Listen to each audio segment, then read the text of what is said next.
Bangladesh study from পেজে আপনাদের স্বাগতম। আজকে আমরা আলোচনা করব দর্শন পাঠ কিভাবে।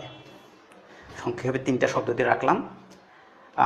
এটা ইলেবরেটলি অনেক কিছু বলা যায় যে আসলে কীভাবে দর্শন পড়তে হয় বা কীভাবে দর্শনের সাথে পরিচিত হতে হয় সে নিয়ে বিস্তৃত আলোচনা করব। দর্শনের জার্নি অনেক বিস্তৃত। এখন বাংলাদেশে দর্শন চর্চার একটা বড় সংকট হচ্ছে সেখানে বাংলা ভাষায় বইয়ের সংখ্যা খুব কম এবং বিশ্বের বিভিন্ন প্রান্তে যে চর্চিত বা রচিত বা প্রতিষ্ঠিত যে দর্শন গ্রন্থগুলো আছে বা দর্শনের বই পুস্তক আছে সেগুলো বাংলা ভাষায় সব অনুদিত হয়নি। তার উপরে দর্শনের সাথে প্রাথমিক পরিচয় লাভের জন্য যেই পদ্ধতি দরকার, যেই বই পুস্তক দরকার, সেই বইগুলোর অনুপস্থিতিও লক্ষণীয়। মানে আমাদের স্কুল এবং কলেজ পর্যায়ে তো দর্শনের সাথে পরিচয়ের কোনো সুযোগই নেই। সেটা আমাদের জন্য বড় একটা ঘাটতির বিষয়। ফ্রান্স, জার্মানি বা ইভেন এখন যুক্তরাষ্ট্রসহ ইভেন ব্রিটেন, ইউরোপের শীর্ষ দেশগুলোতে জ্ঞানচর্চা যারা এগিয়ে, তারা স্কুল কলেজ পর্যায়ে ফিলোসফি এবং ক্রিটিক্যাল থিঙ্কিংয়ের সাথে প্রাথমিক পরিচয়ের সুযোগটা দেয়া হয়। দেখা যাচ্ছে ওখানে একবারে হাই স্কুল লেভেলে তারা সক্রেটিস, প্লেটো তাদের সাথে পরিচিত হয়, তাদের এক দুটা টেক্সট পড়ে ফেলে। আমাদের উই আর আনফর্চুনেট হেয়ার। এখন দর্শনের সাথে পরিচয় দুইভাবে লাভ করা যায়। একটা হচ্ছে যে আপনি সরাসরি কোনো একজন দার্শনিক কি বলতেছেন, কি লিখেছেন, কি চিন্তা করেছেন, এটা সরাসরি তার চিন্তার সাথে পরিচয় লাভ করা।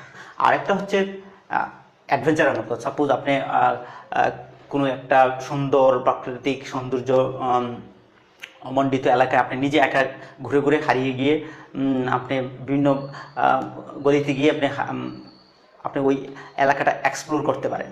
আবার এমন হতে পারে যে হ্যাঁ, আপনি কোনো একটা বিস্তৃত এলাকায় একা খুঁজতে যেয়ে আপনি চোরাগলিতে হারিয়ে গেলেন, আপনার অ্যাডভেঞ্চারটা মাটি হয়ে যেতে পারে। সেক্ষেত্রে আপনার যদি একজন গাইড থাকে বা পথ প্রদর্শক থাকে, তাহলে দেখা গেছে যে আপনি অল্প সময়ের মধ্যে কোন কোন জায়গাটা গুরুত্বপূর্ণ, কোন কোন জায়গাটায় গেলে আমি ভালো জিনিস উপভোগ করতে পারবো, ভালো জিনিস দেখতে পারবো, সেটা আপনি করতে পারেন। তো দর্শনের বিষয়টা এমন। এখন দর্শন সরাসরি আপনি কোনো একজন দার্শনিকের সাথে সরাসরি পরিচয় লাভ করতে পারেন, আবার ওই দার্শনিকের কে অ্যাবজর্ব করে বা স্টাডি করে যিনি একটু সহজভাবে উনি লিখেছেন বা তার তিনি তাকে একটা ব্যাখ্যা করার প্রয়াস চালিয়েছেন, ওর মাধ্যমে আপনি পরিচিত হতে পারেন। তো আমি আজকে একটা বই নিয়ে আলোচনা করব উদাহরণ হিসেবে, যে কিভাবে আমরা পরিচিত হতে পারি, যে একজন ফিলোসফার সাথে খুব সহজে পরিচিত হওয়া যায় কিভাবে। প্লেটো খুব গুরুত্বপূর্ণ ফিলোসফার। বলা হয় যে পুরো পাশ্চাত্য দর্শন হচ্ছে প্লেটোর ফুটনোট মাত্র। প্লেটো সম্পর্কে পরিচিত হওয়ার জন্য অনেক বই আছে। তো আমি এর আগে অনেকগুলো বইয়ের রেফারেন্স দিয়েছি, যে the story of philosophy, Will Durant, Bertrand রাসেলের history of western philosophy, DK বুকসের ফিলোসফি বুক, তারপর ফ্রাঙ্ক থিলির হিস্ট্রি অফ ওয়েস্টার্ন ফিলোসফি, এরকম অনেকগুলো বই আছে। ফিলিপ লেভাইনের ফ্রম সক্রেটিস টু সার্ত্রে, এরকম অনেকগুলো বই আছে যার মাধ্যমে আসলে আপনি পুরো পাশ্চাত্য দর্শনের সাথে একটা পরিচিত হতে পারেন। এখন পরিচিত হওয়ার পর আসে যে স্পেসিফিক্যালি একজন ফিলোসফার নিয়ে আপনি কিভাবে তার সাথে পরিচিত হতে পারেন। এক্ষেত্রে প্লেটো অত্যন্ত গুরুত্বপূর্ণ।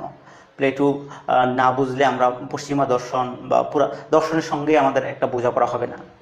এখন প্লেটোকে আপনি সরাসরি তার লেখা পড়ার মাধ্যমে পড়তে পারেন, তার ডায়লগগুলো পড়ার মাধ্যমে, তার গুরুত্বপূর্ণ বই যেগুলো অ্যাপোলজি, ক্রিটু, রিপাবলিক, এগুলো সরাসরি আমরা পড়ার মাধ্যমে তার সাথে পরিচিত হতে পারি। এক্ষেত্রে আবার একটা প্রতিবন্ধকতা হিসেবে দেখা দেয়, যে দেখা গেছে যে একজন প্রাথমিক পর্যায়ে একজন পাঠকের সেই এবিলিটি বা আগ্রহ বা কিউরিওসিটি বা থার্স্ট যেটা জাগতে নাও পারে। প্লেটো আপনার যত বড় ফিলোসফার হোক, আপনার যদি আগ্রহ না জাগে তাহলে তো আপনি তার দিকে আগাবেন না। পরে তো কয়েকটা কারণে, একটা হচ্ছে যে আপনার আগ্রহের কারণে, ভালো লাগার কারণে, আনন্দের কারণে, আরেকটা হচ্ছে প্রয়োজনে। এই যে বিভিন্ন ইস্যুতে আমরা যে পড়ালেখা করি, তো সেক্ষেত্রে প্লেটুর প্রতি আপনার তো কিউরিসিটি জাগতে হবে বা প্রয়োজন বোধ করতে হবে, বা তাকে অনুসন্ধানের একটা মজা পাইতে হবে, তাহলে আপনি তাকে পড়বেন, না হলে তো তাকে আপনার পড়ার কোনো কারণ নেই। সেক্ষেত্রে প্লেটুকে পড়ার জন্য আমার কাছে খুব গুরুত্বপূর্ণ একটা বই মনে হয়েছে, খুব সিম্পল একটা বই এই বইটা, প্লেটু এ গ্রাফিক গাইড, ইন্ট্রোডিউসিং প্লেটু এ গ্রাফিক গাইড। বইটা লিখেছেন ড্যাব রবিনসন ও জুডি গ্রোভস। এই সিরিজের আরও অনেকগুলো বই আছে, আপনার বার্ট্রান্ড রাসেল নিয়ে বই আছে, গৌতম বুদ্ধ নিয়ে বই আছে, ক্যাপিটালিজম নিয়ে, ক্যাওয়াস, তারপরে আপনার হাইডেগার নিয়ে বই আছে, ইসলাম, কেইন্স, কার্ল জং, লজিক, এরকম মানে বিভিন্ন ইস্যুতে এবং বিভিন্ন পার্সনের উপরে এই সিরিজের বই আছে। ইন্ট্রোডিউসিং প্লেটু এ গ্রাফিক গাইড। বইটার সৌন্দর্য হচ্ছে যে বইটা একই সাথে প্লেটুর সাথে পরিচয় করে দিচ্ছে, সাথে সাথে কিছু গ্রাফিক্স আছে, ছবি আছে, যেটা আপনার চিন্তার উদ্রেক করবে। যেমন এই বইটা আমাকে প্রথম যখন দোকানে পড়ছিলাম, তখন কিছু কিছু ইমেজ, গ্রাফিক্স এবং কিছু কিছু বক্স করে যে লেখা, এটা আমাকে স্ট্রাইক করছে যে সিম্পলি যে আপনাকে অ্যাটলিস্ট প্লেটুকে ডিমিস্টিফাইড করা হয়েছে বইটাতে। যে আপনার প্রথম আমাদের এখানে পড়ার একটা ইহা কি, কাউকে যখন আমরা খুব মহিমান্বিত করি, খুব পূজা অর্চনা করি, তাকে খুব বড় একটা পজিশনে বসাই দেই, তাকে আর পড়াতে হয় না, চর্চা হয় না, তাকে শুধু ওই বড় পজিশনে রাখা হয়। তো প্লেটুকে অনেক সময় যারা জ্ঞান চর্চা করে তারা দেখা গেছে যে তাকে একটা বড় ফিগার হিসেবে সমীহ করে তাকে আর ধরে না, বা তাকে মনে হয় যে তাকে বোঝা যাবে না, সে দুর্বোধ্য। তো এইরকম বইগুলো হচ্ছে যে এই ডিমিস্টিফিকেশনটা করে দেয়, যে হ্যাঁ তাকে সিম্পলি একজন, যে কোনো একজন ইন্টারমিডিয়েট লেভেলের পাঠক বা স্কুল লেভেলের পাঠক, সেই জন্য তাকে পড়ার মাধ্যমে অ্যাটলিস্ট তার বেসিক আইডিয়া অ্যান্ড কনসেপ্টের সাথে পরিচিত হয়।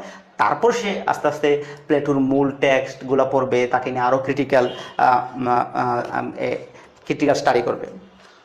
এই বইটার যে গুরুত্বপূর্ণ দিক হচ্ছে, যে আমি সংক্ষেপে যদি কয়েকটা পয়েন্ট বলি যে বইটা কেন পড়লে উপকার হবে। মানে এই বইটা পড়ার মাধ্যমে প্লেটু এজ এ পার্সন এবং প্লেটু এজ এ ফিলোসফার তার সঙ্গে পরিচিত হওয়া যাবে, এবং প্লেটুর ফিলোসফির সাথে পরিচিত হওয়া যাবে। তারপরে এই বইটাতে প্লেটুর উপরে তার সময়ের যে প্রভাব, তার পূর্ববর্তী ব্যক্তি বা ফিলোসফার চিন্তকদের যে প্রভাব, এটা নিয়ে একটা বিস্তৃত পরিচয় লাভ করা যাবে। আর বিশেষ করে এটা আমরা যখন এটা বলবো যে প্লেটুর উপরে প্রভাব যদি বলতে চাই, তখন প্লেটুর উপরে 3 জন ফিলোসফারের প্রভাব সবচেয়ে বেশি। এই 3 জন হচ্ছেন পিথাগোরাস, হেরাক্লিটাস ও সক্রেটিস। এছাড়া 3 জন ছাড়াও বলা যায় Plato is the encyclopedia of ancient philosophers বা প্রিসক্রেটিক ফিলোসফার্স। প্লেটু তার পূর্ববর্তী যত দার্শনিক আছে তাদের চিন্তাকে অ্যাবজর্ব করে, ধারণ করে উনি তার লেখাপত্রে জায়গা দিয়েছেন, হয় তাদের ক্রিটিক করেছেন বা তারা কি বলেছেন তাদের বয়ান উপস্থাপন করেছেন। এজন্য প্লেটু খুব গুরুত্বপূর্ণ সোর্স আদি দার্শনিকদেরকে জানার জন্য, সক্রেটিস পূর্ব দার্শনিকদেরকে জানার জন্য, কারণ প্লেটুর মাধ্যমে আসলে আমরা বড় আকারে পূর্ববর্তী ফিলোসফারদের সাথে পরিচিত হতে পারি। এই বইয়ে প্লেটু আর যে পরিচয় উঠে আসছে, সেখানে আমরা দেখব তার বিভিন্ন প্রথম দিকে যে ডায়ালগগুলা, সেই ডায়ালগগুলাতে সক্রেটিসের প্রচ্ছন্ন প্রভাব। আসলে পুরো প্লেটু সব লেখাইতেই প্রধান চরিত্র হিসেবে উপস্থিত সক্রেটিস। এখন সমালোচকরা বলেন যে প্রথম দিকের লেখাগুলোতে হয়তো বা সে হুবহু সক্রেটিসের চিন্তাকে ধারণ করেছে তার ডায়ালগুলোতে। শেষের দিকে ধীরে ধীরে প্লেটু তার নিজের ভয়েস, নিজের ফিলোসফি তৈরি করতে পেরেছে, প্রকাশ করতে পেরেছে। এটা এর সাথে একমত হওয়াই যায়। এবং প্লেটু খুব অসাধারণ একজন চরিত্র এদিক থেকে যে উনি ওনার ফিলোসফির মাধ্যমে, ওনার টেক্সটের মাধ্যমে উনি ওনার উস্তাদ বা গুরু সক্রেটিসকে ইমমর্টালাইজ করেছেন। যদি প্লেটুর লেখাগুলো না থাকতো, ডায়ালগুলো না থাকতো, মানে আমরা হয়তো বা সক্রেটিসের উপস্থিতি সম্পর্কে সন্দেহ করতে পারতাম, বা সক্রেটিস এতটা মহিমান্বিত চরিত্র থাকতো না। বা সক্রেটিসের মতো মহান চিন্তার সাথে আমরা পরিচিত হতাম না। তো প্লেটো অনেকগুলো তার কন্ট্রিবিউশন, একই সাথে যে আধুনিক বলা যায় যে ওই সময়কালে ফিলোসফিগুলো যে বিক্ষিপ্ত অবস্থা, প্লেটো এটাকে সুসংহত রূপ দিয়েছে। একটা একটা মানে ওয়েস্টার্ন ফিলোসফি আমাদের ইস্ট এবং সাপোজ এই যে ওরিয়েন্টের থেকে আগায় গেছে এই দিক থেকে। মানে আমরা আমাদের এখানে যখন আমরা ট্যাক্স থেকে বিচ্ছিন্ন হওয়া বিক্ষিপ্ত হওয়া শুরু হয়েছে, আর ওরা তখন ফিলোসফিটা খুব সুসংহত গুছালুভাবে চর্চা করা শুরু করেছে। এজন্য ওয়েস্টার্ন ফিলোসফি প্লেটোর কাছে ঋণী, বা পুরো দর্শন দুনিয়া প্লেটোর কাছে ঋণী। তো এক্ষেত্রে এই বইটাতে প্লেটোর প্রায় প্রত্যেকটা বই নিয়ে সংক্ষিপ্ত আলোচনা করেছে।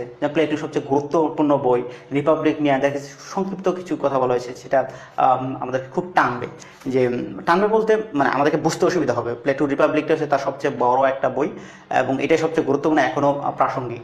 এই বইটা কী নিয়ে আলোচনা করেছে বলছে যে, it's an অ্যাস্টোনিশিং book full of ideas and arguments about knowledge, religion, the soul, ethics, politics, education, feminism, war, art and many other things besides. মানে এই বইটাতে কী কী জিনিস আলোচনা করা হয়েছে উনি বলছেন। তো এই বইটার একটা প্রথম দিকে একটা জায়গা দিয়ে আমি আলোচনা আজকে শেষ করব। সেটা হচ্ছে যে Plato as a person. Plato অ্যাথেন্সের এক অভিজাত ফ্যামিলির সন্তান ছিলেন। তার খুব রিলেটিভরা ওই সময়কালে ডেমোক্রেসির পতনের পর যে 30 টাইরেন্টের শাসক হয়, শাসন আসে, তখন তার আত্মীয় স্বজনরা খুব ভালো পদে ছিল। সে হয়তো বা রাজনীতি পাশ করতো, কিন্তু এই রাজনীতি বা এই শাসক গোষ্ঠী তার প্রিয় ওস্তাদ সক্রেটিসকে মৃত্যুদণ্ড দেয় এবং হেমলক পান করিয়ে হত্যা করে। তো এগুলো দেখে উনি অনেক অন্যান্য অ্যাথেনিয়ানদের মতো উনিও রাজনীতির প্রতি ভীতশ্রদ্ধ হয়ে সক্রেটিসের মৃত্যুর পর উনি বিভিন্ন জায়গায় ঘুরে বেড়ান। বলা হয় উনি মিশর ঘুরেছেন বা আশপাশের আরও এলাকা ঘুরে গেছেন, এবং উনি একবার হয়তো বা জলদস্যুতে ধরা খেয়ে স্ল্যাব এসে বিক্রয় হয়েছেন।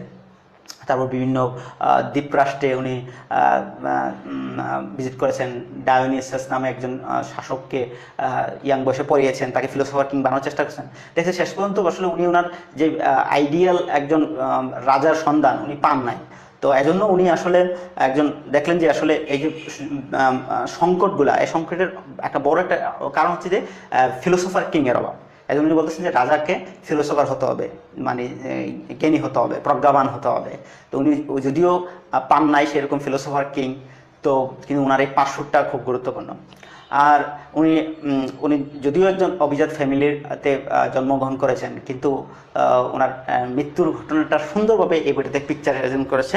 আমি এই কথাটা বলে আলোচনা শেষ করব। এটা ঘটনাটা কি বলে যে, উনি যখন 80 বছর বয়সে মারা যান, তখন অনেক আরও এই পথের আরও অনেক পথিকের মতো উনি কোনো সম্পদ প্রতিপত্তি রেখে যান নাই।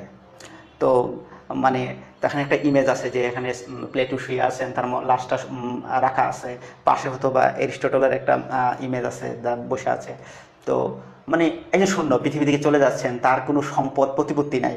উনি যদিও খুব অভিজাত বংশতে জন্মগ্রহণ করেছিলেন, উনি ইচ্ছা করলে শাসক গোষ্ঠীর শীর্ষ পদে যেতে পারতেন। তো উনি যখন মারা যান, ওনার কোনো আসলে উত্তরাধিকারদেরকে দেওয়ার মতো কোনো ম্যাটেরিয়াল ছিল না। তো আমার কাছে মনে হচ্ছে যে আসলে উনি ছিল না। তাই কি উনি কি খুব দরিদ্রভাবে মারা গেলেন? না, যে আমরা আজও প্লেটোকে নিয়ে স্টাডি করতেছি, আজও পড়তেছি।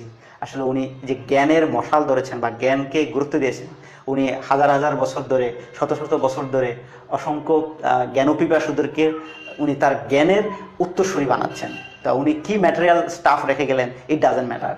উনি ওনার যে মানে জ্ঞানের উত্তরসূরি রেখে গেছেন, তা আমরা আজও তার চিন্তার সাথে পরিচিত হই, তার জ্ঞানের সাথে পরিচিত হই, তার জ্ঞানকে আমরা ধারণ করি, তার আসলে আমরা উত্তরসূরি হিসেবে তারই পথে এগিয়ে যাই। ধন্যবাদ। আশা করি আপনাদের সাথে আবার দেখা হবে। Tata, by.